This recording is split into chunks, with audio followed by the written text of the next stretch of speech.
I married the same man 7 times. He had divorced me 7 times for his first love, just so he could spend vacations with her freely, and so she wouldn't have to deal with rumors or gossip. The first time we divorced, I tried to stop him by hurting myself. I ended up in the hospital, but he didn't even come to see me. The second time, I lowered myself to apply as his assistant at his company, just so I could see him more. By the sixth divorce, I had already learned to pack my things quietly and leave our apartment without a fuss. My meltdowns, my constant giving in, and my numb compromises only led to one thing: him coming back to marry me on schedule and repeating the same old games until now. When I heard that his first love was returning to the country, I handed him the divorce papers first. As usual, he made a plan to remarry me later, but this time, he had no idea that I was leaving for good. Chapter: Larissa's back. Let's get a divorce. I handed Jeff West the divorce papers I had already signed, my face calm and unreadable. For a second, his expression froze, but he quickly recovered. He then signed his name on the papers with practiced ease. It was the first time I had offered him the papers instead of the other way around. Still, just like the last 6 times, he said casually, "Once she leaves in a month, I'll remarry you." In the past, that line would never have been enough to curb my insecurity. I would make him swear an oath or sign a contract, anything to feel safe.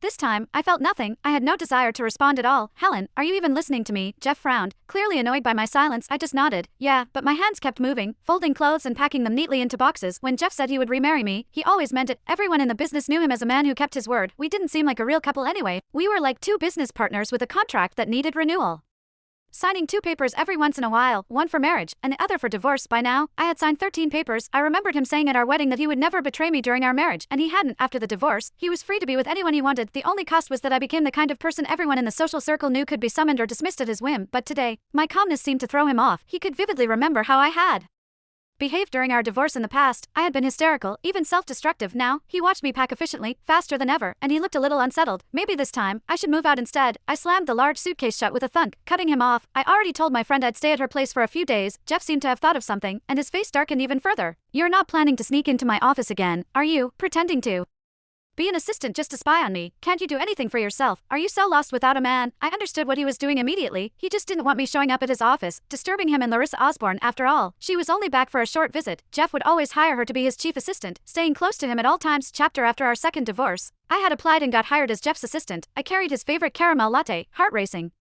with hope as I pushed open the door to his office. Instead, I found him leaning back in his chair while kissing Larissa, who was sitting on his lap. I lost it. I lunged at Larissa, fists swinging, and Jeff slapped me to the floor. People had gathered outside the office, peeking in. Everyone assumed I was still the CEO's wife, so their eyes were full of judgment as they looked at Larissa to spare her from gossip. Jeff ignored my tears, snatched my bag, and dumped everything on the floor. The divorce papers lay there like a warning sign, announcing to the world exactly what our relationship was. From then on, every time Jeff and I divorced, he made it public on social media. Everyone knew Jeff loved Larissa. I was just the shameless woman who refused to leave his side. But this time, Jeff's worry was unnecessary. I grabbed my suitcase without hesitation. "Don't worry, I won't bother you two again." Jeff looked at me suspiciously for a moment until I pulled the suitcase handle and